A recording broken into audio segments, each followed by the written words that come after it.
హరే కృష్ణ అండి. మన సనాతన ధర్మంలో గీతాశాస్త్రం గురించి శంకరాచార్యులు వారు ఏమి రాశారంటే, గీతాశాస్త్రం ఇదం పుణ్యం యత్పతే ప్రయతత్మవాన్ విష్ణుపదం అవాప్నోతి. దీని యొక్క అర్థం ఏమిటంటే, భగవద్గీతను అధ్యయనం చేస్తే అన్ని పుణ్యాల ఫలితం లభించి విష్ణులోకాలకు చేరుకుంటామటండి. శంకరాచార్యులు వారు ఇంకొక శ్లోకాన్ని కూడా మనకు తెలియజేశారు.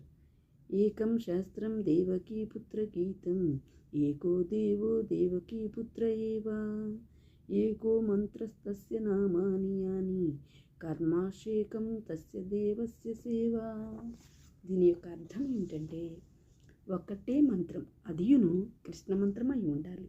ఒక్కటే శాస్త్రం, అది కృష్ణుడు చెప్పిన భగవద్గీత అయి ఉండాలి. ఒక్కటే కర్మ, అది కృష్ణుని సేవ అయి ఉండాలి. ఒకే దేవుడు అంటే దేవకీ పుత్రుడైన శ్రీకృష్ణ భగవానుడు అయి ఉండాలి అని ఈ శ్లోకం ద్వారా శంకరాచార్యులు వారు తెలియజేశారు. భగవద్గీతలో మొదటి 6 అధ్యాయాలను మానవుడు కర్మను ఎలా ఆచరించాలి అనే విషయం పైన చెప్పబడింది. తరువాత 6 అధ్యాయాలు ఈ కర్మలు ఎవరి కోసం చేయాలో వివరించబడ్డాయి. అంటే కృష్ణుడి కోసం చేయాలన్నమాట. తరువాతి 6 అధ్యాయాలు మనం ఈ భౌతిక ప్రపంచంలో మన బాధ్యతలను నిర్వహిస్తూ కర్మ చేస్తూ, మనం చేసే కర్మ భగవత్ ప్రీత్యర్థం వల్లనే చేయాలండి.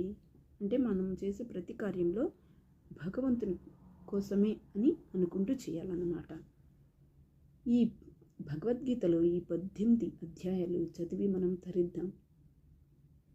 మన జీవనాన్ని బాధ్యతాయుతంగా ధర్మపదంగా కొనసాగిద్దాం.